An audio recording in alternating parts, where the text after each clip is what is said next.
Bueno, buen día a todos.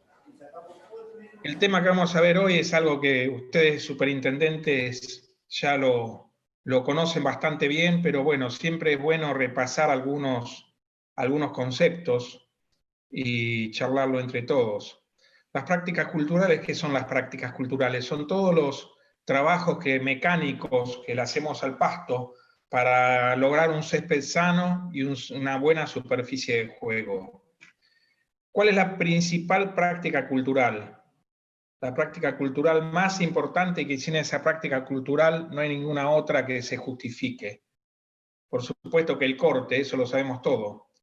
El corte tiene que ser helicoidal, sin duda, y la maquinaria en buen estado. O sea, la calidad del corte depende básicamente de la maquinaria, que sea sin duda corte helicoidal, que la maquinaria esté en buen estado y suficiente cantidad de máquinas. Eso es lo que muchas veces veo en clubes chicos, que cortan 9 greens con una sola máquina.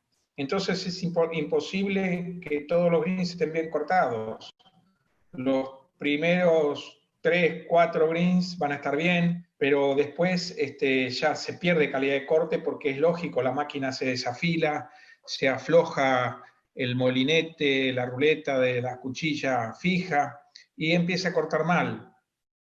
Por eso es que hay que tener por lo menos, para cortar 9 hoyos, hay que tener al menos 2 máquinas cortando, o si estamos en un día de semana que no hay presión de juego, hay que cortar 4 o 5 hoyos, volver al galpón, darle una sentada a la máquina, ajustar la máquina, probar que esté cortando bien y salir a cortar. Porque si no, y sobre todo con Bermuda, con Paspalum, que son pastos más duros, es imposible que la máquina corte bien 9 greens. Así que no solamente el buen estado de la maquinaria, sino la suficiente cantidad. Es imposible cortar 9 y el patín green con una sola máquina. Bueno, esto lo conocen todos, una máquina de corte helicoidal, donde tenemos el molinete con cuchillas helicoidales, o la ruleta, como le llaman allá en Perú, y la cuchilla fija inferior, que es la que se arrima al molinete, la que se regula cuando estamos afilándola o cuando estamos regulando la máquina, es la que tiene movilidad, esta cuchilla inferior. Esta es una máquina eléctrica, grinera. Estas máquinas principalmente se usan en condominios donde se corta temprano, el sábado, el domingo, y las máquinas nafteras, las máquinas con motores de explosión hacen mucho ruido, entonces, bueno, se usan máquinas eléctricas para disminuir el ruido, para que no hagan ruido y no despierte a los vecinos. Estas son también helicoidales triples, en este caso son grineras, pueden ser lomeras también. Estas son máquinas de fairway, quíntuple, 3 cuerpos y 2 cuerpos acá atrás, pero no necesariamente tienen que ser máquinas hidráulicas, que es costoso su mantenimiento, costoso su adquisición. Pueden ser máquinas de arrastre. Los clubes más chicos que no tienen capacidad económica para tener una máquina hidráulica, por supuesto, la calidad de corte es mucho mejor que esta. Esta tiene una caja reductora y las cuchillas helicoidales en la ruleta da vuelta en función a la velocidad de avance, por la caja reductora, el conjunto de engranajes que tiene. Sin duda el corte de no tiene la misma calidad que el corte hidráulico, pero es muchísimo más económico. Puede ser un tándem de 3 cuerpos, de 5 cuerpos, o en este caso son 7 cuerpos. Hay de 9 cuerpos también. El ancho de labor es mucho más eficiente y más económico, sin duda, más económico el mantenimiento y la adquisición, por supuesto. Esto es lo que yo me refiero, calidad de corte. Cuando la máquina corta bien es un corte neto. Cuando la máquina corta mal porque los elementos de corte no están correctamente ajustados o están desafilados, la máquina en vez de cortar, desgarra, quedan así desflecadas las puntas de las hojas, y es notable como el green ya de lejos se ve que está mal cortado porque se torna todo de un color pálido, un color amarillento, un color pajizo, porque están las puntas mal cortadas, entonces todo el green adquiere este color, y bueno, y si estamos cortando a 4 milímetros, realmente esto no es 4 milímetros porque tenemos medio milímetro más de pasto mal cortado. Entonces es fundamental el correcto corte. Correcto corte evita enfermedades también, porque esta es una fuente que permite el ingreso de los patógenos. Y la calidad de corte va a depender también la frecuencia y la altura. Esto va a depender en función al pasto que tengamos, si es agrostis, si es bermuda híbrida, si es una bermuda ultraenana, si es paspalum, va a depender la altura de corte que podamos cortar. Y en función a la altura de corte va a depender la frecuencia. Cuanto más corto cortamos el pasto, cuanto más bajo esté cortando, mayor va a tener que ser la frecuencia. Porque, bueno, también hay una regla que todos la deben conocer, que por corte, por un tema fisiológico, no es conveniente sacar más del 30% del área foliar. ¿Por qué? Porque el pasto, si sacamos más del 30%, el pasto va a tratar de recuperar esa área foliar que perdió, y va a estar sacando hidrato de carbono, reservas de las raíces, o va a estar restringiendo los hidratos de carbono que fotosintetiza, va a estar restringiéndolo a las raíces para recuperar toda esa área foliar. Y todos sabemos que un pasto con malas raíces nos va a dar un mal césped. Entonces es fundamental la frecuencia de corte. Hay muchos encargados de cancha que equivocadamente dicen, no, yo mi pasto no lo corto todos los días para que descanse, o no lo corto, disminuyo la frecuencia para que descanse. Eso es un error, el pasto no descansa, el pasto se acostumbra a ese corte bajo, y si lo cortamos todos los días, el área foliar que saquemos va a ser muy poquita, entonces realmente el pasto no se va a estresar. La altura de corte que vemos acá, aparte de la especie, va a depender también mucho de la época del año en que estemos. En el caso del agrostis, que se acuerdan que es un pasto de clima fresco, una C3, en verano se va a estar cortando más alto para disminuir el estrés que le estamos generando a ese pasto que ya de por sí, por el clima, está estresado. En la época de mayor crecimiento podemos bajar hasta 3 milímetros. Por supuesto que estas alturas mínimas, o las ultraenanas 2,5, el paspalum 2,5, tampoco podemos todo el verano cortar estas alturas porque va a sufrir el pasto. Nos vamos a, sobre todo en los lugares lomas o los puntos de inflexión, nos vamos a quedar sin pasto por el corte excesivamente bajo. Estas alturas tan bajas las podemos tener durante un torneo, los días previos a un torneo, y después subir un poco la altura de corte. En el caso de las bermudas o los pastos de verano, el paspalum, durante el invierno, si es que no están resembrados, hay que levantar un poquito la altura de corte, justamente para que ese pasto tolere mejor el clima frío. Los tees de salida, bueno, son un poco más largos, los fairways también, y el rough depende básicamente del pasto que tengamos y del nivel de los jugadores que tengamos. Si nosotros tenemos canchas que son totalmente de paspalum, como tienen ustedes allá en Lima, la cancha de Asia, el paspalum cortado largo, cortado a 4 pulgadas, por ejemplo, se pone feo, no es un buen césped. Además de eso, se torna injugable.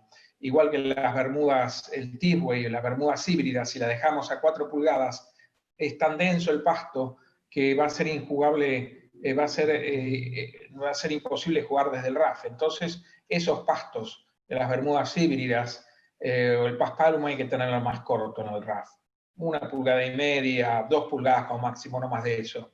Cuando tenemos bermuda común, la podemos dejar a 4 pulgadas, 3,5, 4 pulgadas. Y si tenemos pastos de estación fría, como tienen en Escocia, que son la densidad es mucho menor que una bermuda, podemos tenerlo más largo también. Eso depende entonces del tipo de pasto que tengamos y del nivel de los jugadores. Bueno, acá podemos ver otro trabajo que todos ustedes conocen, los que no estén habituados a trabajar con estas máquinas. Bueno, acá se está regulando la altura de corte. Es una regla muy precaria, hay reglas que tienen un calibre, que son más exactas. La altura de corte es la diferencia que hay entre el nivel del rodillo delantero y el trasero, que son los que están tocando el suelo, con la cuchilla fija inferior, contra el filo superior, que es donde se produce el corte del césped.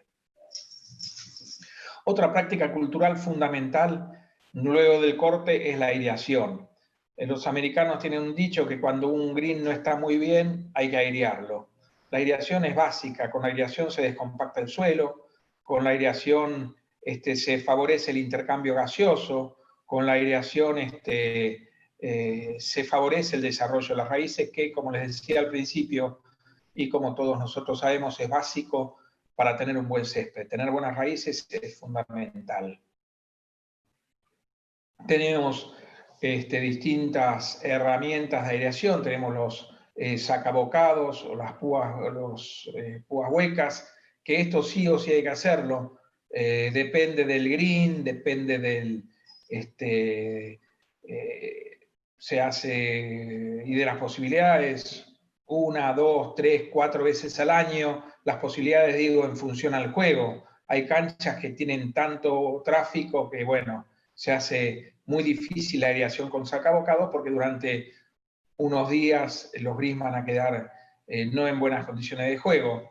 Tenemos sacabocados de distintas medidas también, de media pulgada es lo que se usa habitualmente, hay de 5 octavos, hay de 3 octavos, hay, bueno, distintos tipos de sacabocados y distintos tipos de púas sólidas. Estas son un complemento a los sacabocados. El sacabocado sí o sí hay que hacerlo siempre. Y las púas sólidas se usan, por ejemplo, en los greens de agrostis,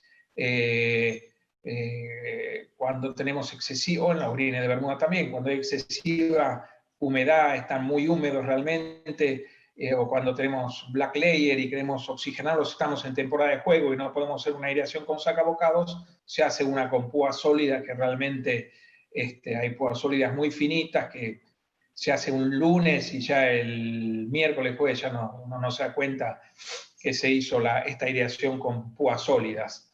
Por supuesto que el efecto no es el mismo, es simplemente para generar un intercambio de gaseoso del suelo, pero no descompacta como descompacta un sacabocados. En esta foto podemos ver bien clarito, este es un green de agrostis. El agrostis tiene raíces mucho más largas que la bermuda. Y bueno, acá vemos bien como en un tarugo, en un hueco de aireación, fue hecho con una vertidrain, fíjense cómo las raíces se desarrollaron en el hueco de la aireación.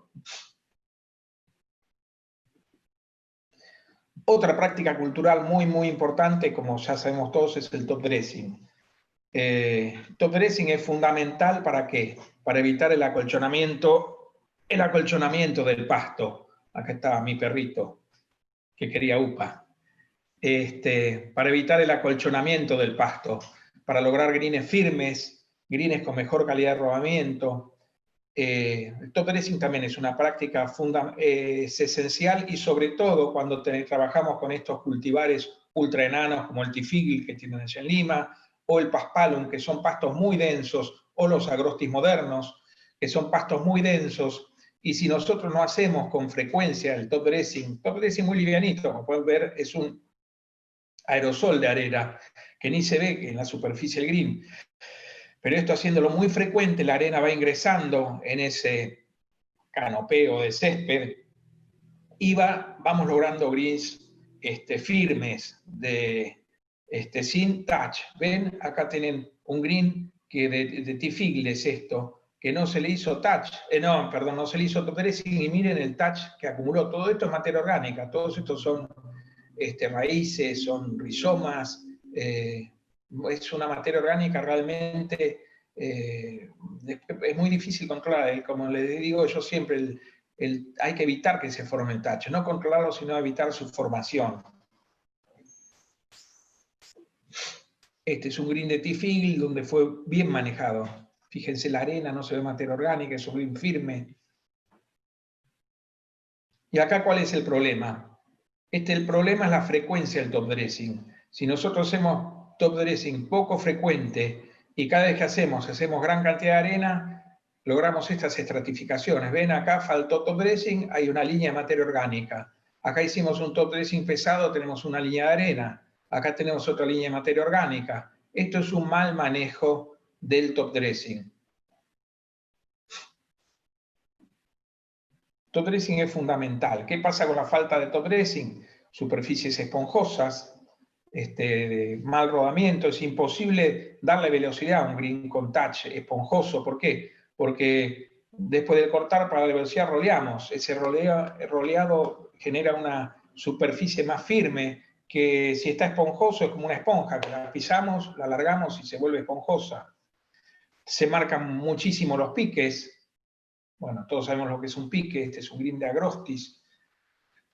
Nosotros siempre antes de un torneo importante, lo más importante es dressing, dressing, dressing, dressing por supuesto frecuentes y muy livianos, muy ligeros, para darle firmeza a la superficie, para que no pase esto. Esto no es solamente sacarle el agua de riego, sino hacer dressing con arena, para lograr superficies firmes.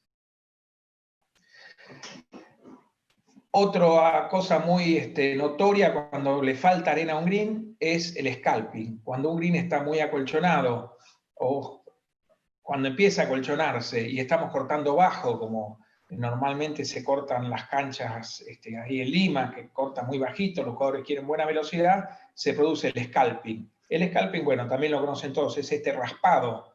¿Por qué? Porque la greenera no tiene un suelo firme donde apoyar y se va chupando, le dicen los cortadores, se chupa en el pasto y cuando se chupa produce estos raspados, este scalping. Esto también es un síntoma claro de la falta de arena en el green, que al green le está faltando arena. Este es un green de Paspalum. Bueno, ese colchón de arena, este colchón de materia orgánica, mantiene la humedad superficial en el suelo. Esta humedad superficial favorece la germinación de poa, que tiene raíces muy superficiales, que necesita humedad en esta parte. Favorece las algas, favorece el musgo, favorece las enfermedades, que la otra charla anterior les contaba Alejandro, el touch, se desarrollan las enfermedades. Retiene a los insecticidas como por ejemplo el clorpirifos, el fosforado muy conocido entre nosotros, es poco soluble, entonces se retiene en el touch. Cuando nosotros tenemos gusanos de suelo y queremos que el insecticida entre, si tenemos un touch en el suelo, nos impide el ingreso de los insecticidas.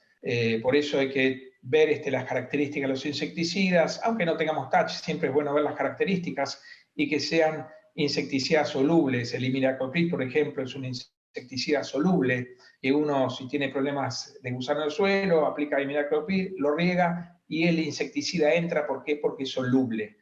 Si es insoluble, se queda retenido en este colchón de materia orgánica. Y bueno, como le decíamos recién, green lento, es imposible a un green que tenga touch, un green acolchonado, la velocidad es imposible. Bueno, esto es una tablita de tamaños de arena. Esta arena intermedia, nosotros acá nos manejamos por malla, una malla 30-40 es un rango intermedio que sirve tanto para los bunkers como para las mezclas de construcción de green cuando se hace, o para el top dressing. Esta arena es en milímetros, es 0,4, 0,3 milímetros, máximo 0,5. Esta es una arena ideal para usar tanto en green como para dressing, para bunker, para después de la aireación. Lo ideal es trabajar con una sola clase de arena. Esto nos facilita mucho toda la operatoria. Si trabajamos con dos arenas es más complicado. Y otra característica muy importante, que no la escribí acá, es el tema de la salinidad. Hay que siempre estar seguros que no sea una arena que venga con sales, sobre todo ahí en Perú. Tienen canteras de arena que vienen con mucha sal. Entonces eso tenemos que tener cuidado. Corte vertical, otra práctica cultural importante. Yo le doy mucha más importancia al top dressing que al corte vertical para evitar la formación de touch. El corte vertical también nos va a entresacar pasto, nos evita el crecimiento horizontal cuando tenemos algún estolón de Paspalum o de Bermuda que está creciendo en forma horizontal. Con el corte vertical lo cortamos. Acá, bueno, vemos las cuchillas. Tenemos que tener cuidado, las cuchillas no tienen que tener más de 0,9 milímetros de espesor, si no causan mucho daño al pasto. Tienen que ser cuchillas muy finitas, hechas con buen acero. Esto hay que tener precaución, porque hay máquinas de jardín, corte vertical, pero las cuchillas son muy gruesas, que no nos sirven para nuestro green. Produce mucho daño. Bueno, esto es una grinera triple, con los cuerpos verticales. Esto tiene movimiento, se mueve, gira, a diferencia del Spiker, que lo vamos a ver que no gira. Esta es una máquina de corte vertical de Fairway. Esto es el groomer. Un groomer es un corte vertical, pero mucho más liviano. Se lo pasa a la misma altura del corte o a lo sumo medio milímetro por debajo del corte, porque como pueden ver, bueno, acá no se ve muy bien, pero tienen las cuchillas verticales mucho más juntas que en el caso del corte vertical. Entonces, bueno, no se lo puede clavar tanto en el canopeo del césped porque causa mucho daño.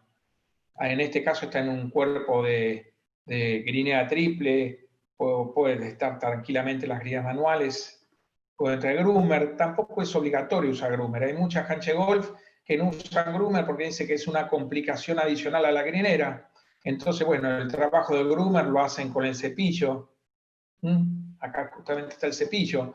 El cepillo lo que hace es levantar todo el pasto acostado, ya sea con agrostis o ya sea con una bermuda híbrida, las pastos que crece acostado, los estolones o las hojas que se acuestan, con el cepillo se las levanta. En este caso está el cepillo puesto adelante de la grinera triple.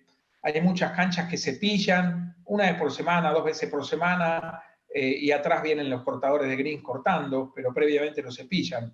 Acá está incorporando arena, pero este cepillo también, este es el Olivo Golf, lo usan previamente al corte, depende de la época del año, 1 o 2 veces por semana, pasan el cepillo y después cortan. Para todas las hojas que están acostadas, las levantan y la grinera la corta. Hay distintos tipos de cepillo. Este es el pelo y contrapelo, bueno, que también lo conocen todos. Este es un green de Tifigil en Paraguay. Y bueno, acá le falta cepillo, le falta o groomer o cepillo, algún trabajo para evitar esta formación de pelo y contrapelo. En el caso del Tifigil, forma pelo y contrapelo con mucha facilidad. El Paspalum no forma pelo y contrapelo. Los agrostis antiguos formaban mucho pelo y contrapelo también. El viejo Pencross. Los modernos ya forman mucho menos, pero bueno, el cepillo básicamente es para evitar esto. Se lo pasa para evitar la formación de pelo y contrapelo. Otros tipos de cepillo, más sofisticado se levanta con hidráulico, también, esto es el Lima Golf. Este cepillo sirve para incorporar la arena después de un top dressing, sirve para incorporar la arena después del corte vertical o sirve para cepillar, para levantar el pasto acostado para que después venga la grinera y lo corte. Bueno, acá de nuevo grineras triples con cepillo. Hay grineras manuales también que tienen el accesorio del cepillo adelante. A muchos cortadores les resulta incómodo porque medio se les pierde la grinera no va derecho, es más costoso manejarla con el cepillo adelante. Por eso prefieren cepillar primero y después venir atrás cortando. Este es el spiker. El spiker lo que produce son pequeños agujeritos en la superficie del green. A diferencia del corte vertical, va dando vueltas y pinchando, no gira como el corte vertical o el groomer que va girando a altas revoluciones. Esto no, esto va avanzando y en la medida que avanza, esto va girando y haciendo estos agujeritos que también en épocas de verano, el tifigil, que es muy denso, y uno lo riega y el agua patina por arriba, con esto mejora entre el agua. Es una aireación muy superficial, es una herramienta muy, muy buena para evitar la formación del alga. ¿Por qué? Porque con estos pinchecitos, con estos pequeños orificios, se seca la superficie del green, entonces se evita la formación del alga. Esta es un spiker de arrastre. Hay spiker que son accesorios, ¿ve? Este es un spiker que es un accesorio de la grinera triple. Y bueno, por último, la última práctica cultural que vamos a ver es el rolo. El rolo todos saben los beneficios que tiene el rolo. El rolo da superficies de juego más veloces, da superficies de juego más consistentes, le dicen los americanos, más homogéneo entre green y green, da superficies mucho más parejas de rodamiento. Y permite obtener mejores velocidades, greens más ligeros, sin necesidad de bajar tanto la altura de corte. Eso es muy importante también. Acá tenemos, esto es durante el abierto, 2 superintendentes que vienen de voluntarios. En todos los abiertos tenemos 14, 15 voluntarios, que entre otras cosas miden la velocidad de los greens para lograr todos greens de la misma velocidad. Si hay un green que rueda un poco menos que los otros, se hace pasar una roleada adicional. Si hay un green que está muy rápido, bueno, se planifica al día siguiente, en vez de hacer doble corte, se hace un solo corte y rolo. Pero bueno, es muy importante medir las velocidades para lograr todos greens homogéneos. Y para lograr esto, el superintendente necesita contar con asistentes, que normalmente son superintendentes de las otras canchas, porque es imposible que una sola persona, aparte de coordinar todos los trabajos, mida los 18 greens. Entonces, bueno, siempre en los torneos estos importantes hay superintendentes que vienen a trabajar de voluntarios. Riego lo vamos a ver muy ligeramente ahora, porque tenemos una charla específica de riego que nos va a dar Sebastián Ruggeri, que realmente es muy didáctico y muy claro con sus conceptos. Yo lo único que les voy a dar ahora son algunas cosas prácticas a tener en cuenta cuando vamos a hacer un riego nuevo, una instalación de riego, cuando, bueno, queremos cambiar nuestro sistema de riego, queremos instalar un sistema de riego, ¿qué cosas tenemos que tener en cuenta? Ya les digo, con más detalle, lo van a ver dentro de 2 o 3 clases con Sebastián Ruggeri, que les va a dar en detalle cómo se arma un sistema de riego, los diámetros, las cañerías, qué cosas hay que tener en cuenta. Ahora simplemente vamos a rápidamente qué puntos tener en cuenta. La fuente del agua. Por supuesto, si nosotros vamos a instalar un riego, tenemos que ver primero que disponemos del agua. Si va a ser de perforación, acá en la Argentina es muy común, tenemos, gracias a Dios, buenos acuíferos, por Buenos Aires pasa el Puelche, y entonces es posible directamente perforar el acuífero y sacar agua directamente sin tener una laguna de reservorio. Lo ideal es tener una laguna de reservorio porque para no sacar tanta agua junta. El agua dulce es más liviana que el agua salada, entonces nosotros acá en Buenos Aires muchos lugares que por debajo del agua dulce está el agua salada. Si nosotros extraemos mucha agua en poco tiempo, hay peligro de que ese pozo se salinice, que el agua salada suba, nos contamine el agua dulce y estamos arruinando un pozo que sale muy caro hacerlo. Estos acuíferos están a 70, 80 metros acá en la provincia, en la zona de Buenos Aires. Y lo más común es tener lagunas de reservorio, que estas lagunas de reservorio se llenan mediante una perforación. Lo que pasa es que, bueno, en la cancha de golf nosotros disponemos de pocas horas de riego. El llenado de la laguna por una perforación puede estar las 24 horas funcionando y llenando nuestro reservorio. Un cauce natural que nos llene la laguna, escurrimiento superficial. En los countries normalmente las lagunas están en la zona más baja, entonces cuando llueve todos los desagües de las calles se mandan a la laguna y es una forma de tenerla con agua, nuestras lagunas de riego. O aguas servidas y tratadas, que allá en Perú saben bien de qué se trata esto.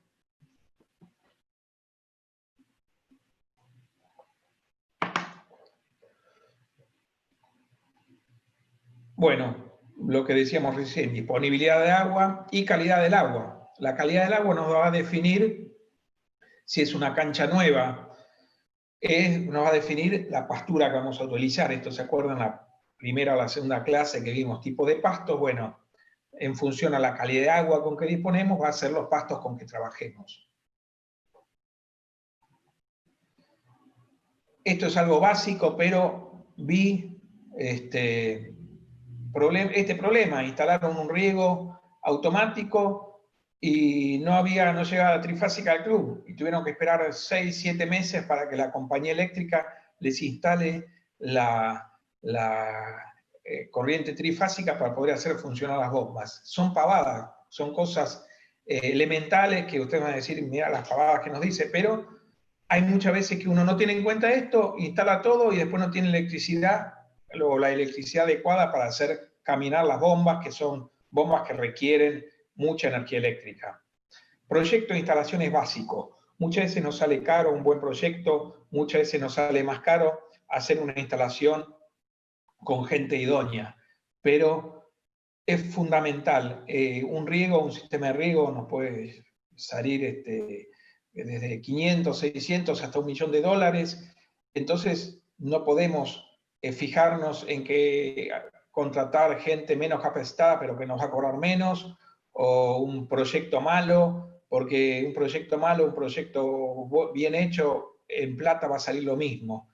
Entonces, si hacemos semejante inversión hay que hacerla bien y trabajar con la gente más capacitada y más idónea. Eso no cabe ninguna duda, eso nunca puede estar en tela de juicio. Equipos y materiales adecuados, un poco lo que decíamos recién, disminuye los costos de mantenimiento. Si nosotros en vez de usar caños clase 10, usamos cañería clase 7, es el espesor de la pared, vamos a tener muchas roturas. Esas roturas hay que arreglarlas, mano de obra, costos, riego que no puede funcionar, realmente es un problema enorme. Entonces tenemos que trabajar con buenos materiales.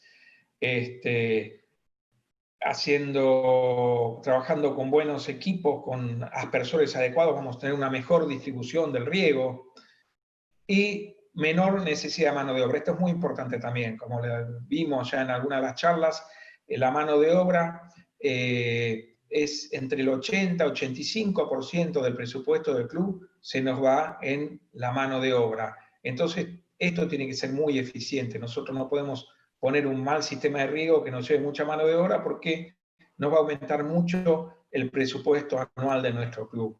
O sea, un buen riego, con buena distribución del agua, con una buena automatización nos va a hacer ahorrar mucha plata en mano de obra. Lo mismo una estación de bombeo, tiene que estar en función a la demanda, eso el calculista del riego, del que instala el riego, les va a calcular qué equipos necesitan, cuántas bombas, cuántos caballos y todas esas historias. Una bomba eficiente nos va a hacer ahorrar energía eléctrica también, que la energía eléctrica es otra cosa que sale muy caro y que cuando se instala un riego automático llegan unas cuentas de luz muy grandes, se incrementa mucho la cuenta de luz y el gerente nos va a preguntar qué pasó con la cuenta de luz que viene tan cara. Por eso es importante también tener bombas eficientes y que el sistema de riego sea eficiente. Por último, la posibilidad de instalar en diferentes etapas. Nosotros lo importante, al igual que cuando hacemos una cancha de golf, es tener un buen proyecto. Una vez que tenemos el proyecto, ya tenemos un buen routing plan, lo vamos desarrollando en función a nuestras posibilidades económicas. Si nosotros no tenemos limitaciones, bueno, lo haremos en 6 meses. Si tenemos limitaciones, empezaremos regando los greens, los tees de salida, posteriormente los fairways, y si queremos el RAF también. Pero bueno, para hacer eso tenemos que tener dimensionadas las tuberías. Nosotros no podemos poner tuberías chicas y después querer regar todo porque no vamos a tener capacidad. Entonces tenemos que tener un buen proyecto y si queremos lo podemos instalar en diferentes etapas. Esto es muy importante también tenerlo en cuenta. Por más que pongamos un riego de $1.000.000, siempre va a haber que suplementar a mano. Esto es en el Atlanta Athletic Club, después de Augusta es la cancha más importante que tiene el estado de Georgia en Estados Unidos. El día que visitamos estaba un señor desmanchando los fairways. ¿Por qué? Porque el riego no es inteligente. El riego, unas personas van a regar toda la superficie con la misma pluviometría y quizás haya una loma, una mancha de dry spot que no sea suficiente el agua que le está largando este aspersor. En el caso del green pasa lo mismo. Las lomas siempre van a ser más secas. Si nosotros queremos con nuestro riego automático mojar la loma, quizás se nos pase de agua en la parte baja del green. Entonces, por más que instalemos un riego automático, un riego costoso, un riego bien diseñado como tiene que ser, siempre va a haber que suplementar en forma manual. Esto a veces es difícil que socio lo entienda. Dice, nos gastamos tanta plata en instalar un sistema de riego nuevo y hay una persona regando un green o un fairway, pero bueno, ya les digo, el sistema de riego es muy práctico, nos hace ahorrar mano de obra, pero no es inteligente. Entonces va a haber lugares que necesiten un complemento adicional. Por supuesto, todo esto es mucho menor que cuando se dispone de un mal sistema de riego, pero siempre vamos a ver gente trabajando o en verano dando una refrescadita muy superficial para bajar la temperatura en el bonito de agrostis. Siempre va a haber gente con manguera, por eso es que es fundamental que alrededor de los greens haya siempre una válvula de acople rápido para poder enchufar una manguera. Esto es algo muy importante también. Nosotros no podemos decir, bueno, en el mes de octubre vamos a regar 10 minutos, en el mes de noviembre 15 minutos. No, por supuesto tenemos estaciones meteorológicas que nos dan la información, pero siempre vamos a tener que trabajar con calador o estos aparatitos que miden la humedad del suelo. Tampoco yo les voy a poder decir que tienen que tener un 15, un 20, un 25, un 30% de humedad en un suelo, porque va a depender de la textura del suelo. Si el suelo es más arenoso, retendrá menos el agua. Si el suelo es más arcilloso, va a retener más agua. Si tiene textura más fina, retiene más el agua. No vamos a necesitar una mayor cantidad de humedad que en un green arenoso, que por ahí con un 20% de humedad el pasto está bien. Esto es el famoso calador. También nos podemos dar cuenta por las pisadas. Ven acá la huella que el pasto está semi marchito, está con falta de agua. Acá ven el típico color gris. Esto es un green de agrostis, que le está faltando agua. Pero bueno, el tema del riego depende exclusivamente del superintendente. Él tiene que evaluar si hay que regar, si no hay que regar, cuánta agua hay que dar. Los riegos también lo conocen de memoria, tienen que ser profundos y cuanto menos frecuente se riegue, mejor para evitar la humedad superficial, que es lo que nos favorece el desarrollo del alga, el desarrollo del musgo, el desarrollo de la poa annua. O sea que un buen riego es fundamental. Un buen superintendente se caracteriza porque sabe regar bien, aunque suene básico y aunque suene medio tonto, el riego es muy difícil manejar bien el riego. Y acá, por lo menos en Buenos Aires, nosotros vemos los buenos superintendentes cómo riegan bien. El riego es muy, muy importante para tener un green sano, un green sin malezas, un green sin musgo, un green sin algas. Y bueno, para regar bien tenemos que usar calador o tenemos que usar el indicador de humedad. Por mi parte terminé. Estamos dentro del tiempo previsto. Si hay preguntas, con gusto las vamos a responder. Martín, si les das volumen a la gente, eso no, las preguntas. Hay dos preguntas aquí. ¿Me escuchas bien? Te escucho perfecto, sí. A ver, una pregunta dice, algunos de los campos en Lima se han invadido con POA. ¿Cuál es tu opinión respecto al control manual que están realizando? ¿Control manual de la POA? Sí. Control manual podés hacer en green que tenés 2, 3, 4, 10 plantitas, se las puedes sacar a mano. Cuando el green está muy invadido de POA o el campo está muy invadido de POA, es imposible eliminar a mano, entonces ahí tenemos que hacer un buen programa de herbicidas. Buen programa tanto preemergente como postemergente. Ok. Sí, perdón. No, que justamente, yo no sé, ya salió o no, todavía no lo publiqué. Va a salir próximamente en la web de la asociación una investigación muy buena del doctor McCarthy de la Universidad de Clemson, donde habla justamente de control de POA, uso de herbicidas preemergentes, postemergentes en agrostis. Así que pronto lo vamos a poner en el aire para Velasco, que está ahí mirando, Juan Pablo Elcota. Y aquí hay una segunda pregunta que dice, en canchas con riego con agua salobre, el yeso es importante combinarlo con la arena en el año. Aparte de la temporada alta, ¿recomiendas en temporada baja realizarlo? Hablo de fairways y greens.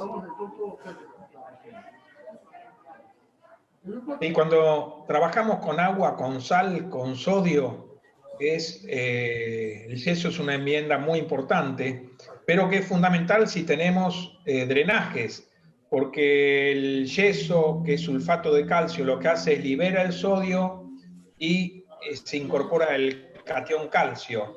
Pero si nosotros no tenemos drenaje, no tenemos dónde mandar el sodio, nosotros con el yeso liberamos el sodio y por los drenajes lo eliminamos. Es fundamental tener drenaje y es fundamental el uso de yeso, por supuesto, que lo podemos hacer durante todo el año, no hay ningún problema. El yeso nos aporta calcio también, que en el caso del paspalum, el calcio es un nutriente muy importante. Se lo aporta por vía raíz con el yeso o se lo aporta en vía foliar. El calcio también es algo que tenemos una enseñanza del doctor Duncan. El calcio tiene poca movilidad dentro de la planta, entonces hay que aplicarlo en forma foliar y en forma a las raíces por medio del yeso.